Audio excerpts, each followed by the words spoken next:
Hello and welcome to Race 5 of the weekend here at Event 5 of the 2016 Formula 4 Southeast Asia Championship. In a moment we'll get to the action, but first let's have a look at the track. Sepang International Circuit in Malaysia was designed by Herman Tilke and opened on March 7, 1999. The Grade 1 circuit hosts the Malaysian round of the F1 Championship and is often cited as a favourite for the drivers. Split into 3 sectors, the F1 track has 15 challenging corners, 2 main straights where you can reach 210 km per hour, and a total length of 5.43 kilometers. The drivers will be putting in lap times of about 2 minutes and 12 seconds. Okay, ladies and gentlemen, the drivers are in position for the warm-up lap, and I am joined now by Aaron Thompson. Hi Daniel, thank you very much for having me here. Very excited to see what happens in race 5. Now, as the drivers prepare to begin their warm-up laps, let's go through the starting grid. Well, just first, Daniel, how is the starting grid determined? Now, we only have one qualifying session, but the starting grid for race 5 in particular is determined by the fastest lap from race 4. So that was the fastest lap in the race previous. Now, starting on pole position, we have Jordan Love, and next to him, Singaporean Daniel Frost, making a lot of improvements throughout the season. On the second row of the grid, we have Indonesian Presley Martono, followed by Kiwi Fain Kahya. P5, we have the Indian Akash Gowda, joined by homeboy Ishraf Danish, definitely wanting to do his fans and home crowd proud. P7, Indonesian Kenan Santoso, followed by other homeboy Adam Khalid in P8. Muhammad Nawala and Khalid Al-Wahibi from Oman round out the top 10. Now, joining them on P11 is David Tatinklo, Eric Lewis, another Malaysian in P12, Dean Kutsumudis, P13, Dimitrios Zartaludis in P14, and Malaysian Chow Wing Hung starting in P15, definitely eyeing a comeback to carve his way through the field. It's David's first time out this race, huh? Yeah, it is, and he's had a career in karts, making a step up from karting to Formula 4, and he is taking it step by step. Spoken to him and his family, they're very, very proud of what he's achieved so far, and he's made a lot of improvements sitting down with our engineers, so he's definitely looking to make a position or two in this upcoming race. What about Jordan? It's four wins already this weekend. Is he on set for another race win? Definitely, man. I don't want to give a commentator's curse, but Jordan definitely has the most experience on the grid. I've had the privilege of racing against him before, and he has. I did, and he definitely has that air of confidence. I spoke to him before he got into the car. He knows that he has the best pace on the grid. He knows that he's got excellent racecraft. So, he just has to put in those consistent lap times, and that's what it's all about. And all the odds will be in his favor. You can see all the drivers lining up on the starting grid, all making sure that in the correct boxes. Can you see the grid from inside your position?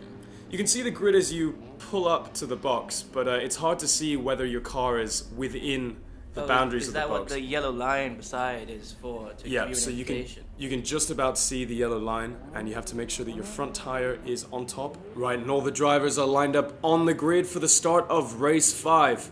The 4 lights illuminate, and they're off.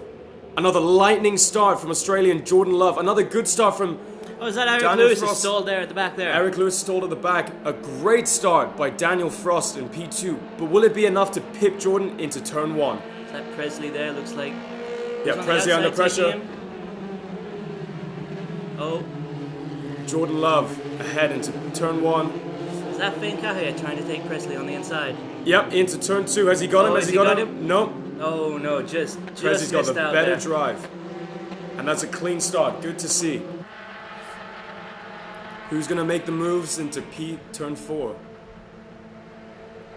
Jordan Love looking in his mirrors. He's already pulled a bit of a gap. But will it be enough to keep Daniel Frost at bay? So Eric's off the race there?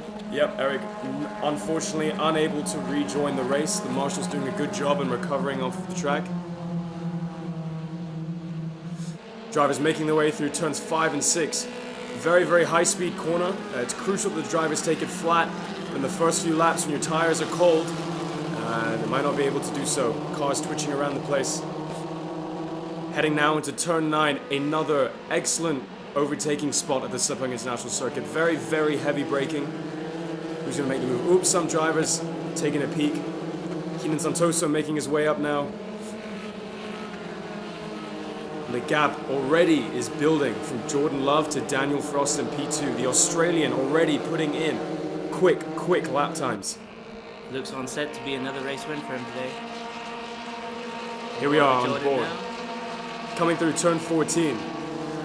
Back from Daniel's position. Oh, and Daniel Frost getting a bit of oversteer out of 14. Now that's not going to help him. It's so important that you get on the power down very, very early on that Fane corner. looks like he might make a move now on Presley here. Exactly, the white you car, get a good Presley drive blue. out of that corner, coming down the back straight, sorry, with a lot of drive. Can he make the move? No, he can't. No, he's They're not. all very, very close together. On board with Fane, he knows that he can get another good exit out of turn 15. He might be able to make the move into turn 1. Prezi Martono looking in his mirrors. He knows that he needs to go defensive now. Fane Kahia and the white car, In the slipstream, trying to get up real close. very, very close together. Oh Is he going to my. make the move? And he's And taking he's a on the peek. inside. And late braking, an excellent move from the Kiwi. Presley trying to Oh, outbrake Presley. him as well. Just not able to keep him behind. Khalid Al Wahibi also trying to make a peek into turn 2. Yeah, we're only on lap 2, but there already is a big gap between Daniel Frost in second and Jordan Love in first. You can see them And now. Daniel's building a gap between Fane as well. Yep, obviously Fane making his way up through the grid. He's having to make some overtaking maneuvers and fight his way through the crowd, so that's obviously not helping him with his lap times. But he's still in with a chance of a podium finish or even higher. He's He just in needs third to- at the moment, right? So, Yep, you know, but he's under increasing pressure from the drivers behind him. Presley, Akash Gowda right behind him. well, it looks like someone's about to move on Presley there. Yep, that's Akash Gowda. It's important that Fane pulls a gap through these high-speed corners as we come into turn 9. He wants to make sure that the drivers behind him keep fighting and he gets some clear laps, and I'll help him pull the gap. Here comes Akash up the inside. Akash closing in on the brakes into turn 9, but not enough to make a move. Again, Taking Akash. a peek into turn 11. Not quite close quite enough. there yet. High speed corner, very difficult to execute a maneuver there unless you're right under that driver's gearbox. As a driver, how do you decide whether or not to make the move or try and get in closer to set it up? I mean, in all honesty, it's a combination of strategy and feel. You know, a lot of the time drivers don't actively, consciously think about the maneuvers they're making. It's all a subconscious thing It's a that subconscious memory, muscle memory kind of thing. it is, and it's something that you learn about in karts. What's going on? Oh, we got Prezi going defensive into turn 15. Akash on the outside.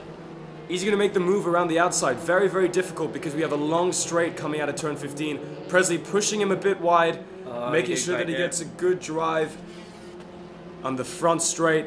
Oh, he's coming up again on the outside again. Presley knows he needs to go defensive. This is the beauty of the Sepang International Circuit. Having two straights after one another makes it increasingly difficult to keep a position after overtaking somebody. But Presley going defensive on the brakes, enough to keep Akash behind him. But with the both of them fighting up front, can Adam Khalid draw in on the gap and make a move and gain potentially 2 places? Coming around on lap 3. Now, the gap has built from Jordan to Daniel Frost, but Daniel has been able to maintain it. Fane Kahia in a comfortable P3 now. As I said, the driver's fighting behind him. As well. Akash and Presley are really going at it. Presley running a little bit wide there. Yeah, on turn 4 up on the AstroTurf. And we've got a high-speed section here. It makes it increasingly difficult for the drivers to stay close to one another. Obviously, high-speed corners need that aerodynamic downforce effect. And you see Adam Khalid struggling a bit How with does Adam understeer. take advantage of this fight to try and leapfrog up the win? Well, it's all about putting in consistent lap times while the drivers fight in front of you. When you fight, you're not putting in, your good lap times. You're not using the optimum racing line because you're busy there scrambling with somebody. So with that in mind, with Presley and the other driver fighting, Adam is able to draw in closer. But as you can see, they've stopped fighting. Cash seems to have dropped back a little bit. He has. Time in the fight. And that has been an advantage for Presley, who's then been able to recover slightly. But will it be enough for him to recover back to P3 with Fane Kahia sitting there quite comfortably? We have 5 laps left coming into Bit of turn a 14. mistake there for Cash. You can see coming into turn 14, it's a long sweeping corner. There are different variations in lines between the race car drivers. Combination of going wide or going in tight, but all trying to make sure they get the best exit out of that corner to set them up for the maximum speed on the back straight. So it looks like not quite close enough for him to make a move here, turn 15. No, not again. But can he get it back in turn one? We'll have to see. I mean, the beauty of the Formula 4 cars is that one small mistake can be the difference between first and last. See, everybody's in the same car. There's no speed advantage. Exactly, and we can already see that in the space of one corner. A mistake we have here a from spin. Daniel Frost. Daniel Frost spinning out into turn one. Luckily, there's no collisions. Drivers making evasive action. Very, very close stuff. Very close indeed. Was that Adam Khaled? Yes, it was. Prezi Martono, I think. The drivers come round for lap 4. And that gap, we see Something's happened here. Jordan Love in an even more comfortable P1, Fane Kahia inheriting P2. So who's this now in blue? That's still Presley. That's Presley inheriting P3, but he has to keep Akash Gowda behind him. As we saw on the previous lap, just coming out of turn 15, Akash was already right behind him. Coming through the high-speed sectors, as I said before, it's hard for drivers to stay close to one another. But can Akash close the gap on the later sectors of this racetrack? As drivers come round, there is a big group of drivers behind him. You've got Adam Khalid there, you've got Khalid Al-Wahibi right behind him. You can see the different racing lines these two drivers take. One clipping the curb more than the other. Still not got a good enough drive to make a move into turn 9. Khalid Al-Wahibi coming all the way from Oman to take part in this Formula 4 Southeast Asia Championship. It's a long flight over, Daniel, and David Tagneau as well, coming over from France. Yeah, we have a lot of drivers traveling from all over the world. Fane Kahia from New Zealand, a couple of Indians on the grid, a few Indonesians, obviously Jordan Love all the way from Australia, not a short flight either. So it really shows you how competitive and bit of action coming in here with Israel Danish and Adam Khalid. Quite close. into turn 14. On board with Daniel Frost. What position has he dropped down to now? Looks like maybe 8th. You see the top 10 of the grid is all very, very closely bunched together. And as I was saying before, we have drivers traveling all over the world, including Khalid Al-Wahibi, all the way from Oman, making a move into turn 15. Adam Khalid goes into the pits. But Adam Khalid, I think he has a drive-through penalty. He's going to have to go through the pit lane once. Definitely losing a lot of position. We've got Akash Gowda in the slipstream on Prezi Martono. Prezi going defensive. Akash round the outside, trying to make a move. But is it enough?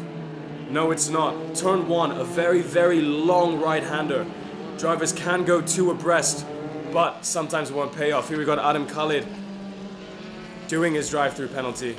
Akash Gowda again right behind Prezi Martono. He keeps taking that outside line, trying to take Presley on the outside. He is, and to get past an experienced race car driver like Presley, you're going to have to change up your maneuvers every now and then. But coming out of turn 4, there. Akash got a great drive. Coming to turn 5, are they going to go 2 abreast? No, not quite. But Akash trying to stay as close as he can to set himself up for turn 9. As I mentioned before, the next best overtaking opportunity on this track. The driver's coming in, turn 7, turn 8. Akash want to get a very good drive here so that he can execute the maneuver into the heavy braking zone. He's lost a bit of time. You can see there's a bit of a gap now between them again, Daniel. Yeah, but that's all caused by the loss of aerodynamic effect through the high-speed corners. And that's why Sepang is such a brilliant track. You have these long, high-speed corners combined with these short, tight, slow corners, and it really mixes it up for the drivers and for the setup of the car. Fane Kahia here singing a comfortable P2, starting further down the order at the beginning of the race, moving up to P3 and then inheriting P2 when Daniel Frost spun. You see Jordan Love just perfectly balancing the car through turn 14. A mid-speed corner, you see that his car is nicely balanced, the wheels slightly twitching on the exit, and he's in a very, very comfortable world of his own. With 3 laps left, can Jordan Love carry this on all the way to the checkered flag? Just to recap, Daniel, I think that was a jump start penalty for Adam Khalid there. Yep, so various penalties for drivers for breaking the rules. Obviously, at the beginning, drivers have to make sure that they start within the grid box and that they do not start moving before the red lights disappear. So Adam Khalid obviously being penalized by the marshals of the race. Daniel Frost had a spin earlier in the race. He will be disappointed, but moving down to 5th position there. Yep, still able to recover within the top 5, which is an admirable effort. But his family will be pleased with the pace that he's had so far this weekend, especially against his more experienced compatriots. So Daniel, you've been talking a lot about racing lines. With the Formula 4 Southeast Asia 1 open data rule, how do you learn from your peers and change your line to improve?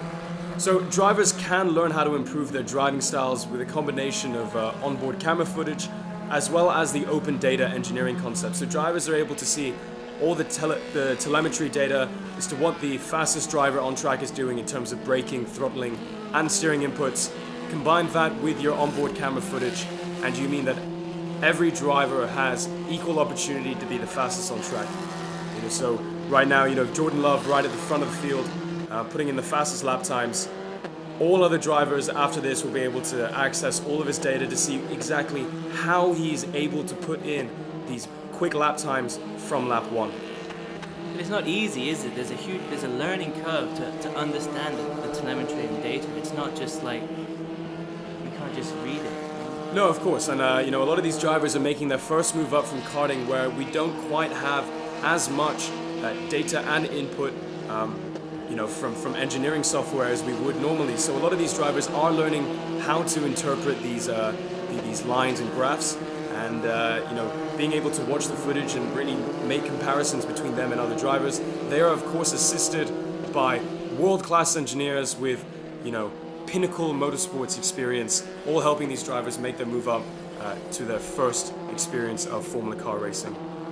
Are you talking more like people like Sean Thompson, GP2 engineer, or are you talking about Arman Abraham, driver coach kind of? Well, we have a good combination of both. We have Arman Ibrahim, of course, a champion in the Lamborghini Super Trofeo series, still currently racing, a driver coach for all the drivers here. We also have Sean Thompson, who engineered for the GP2 series. So we have a lot of engineers with world-class experience coming down to teach these drivers exactly how to extract every bit of performance from these cars. You can see these drivers coming around on lap 7 of the Sepang International Circuit for race 5 here in the Formula 4 Southeast Asia Championship. Drivers all coming into their rhythm now. We can see that all the drivers are starting to separate out into their own little pockets, but we still have Akash Gowda right on the tail of Presley Martono.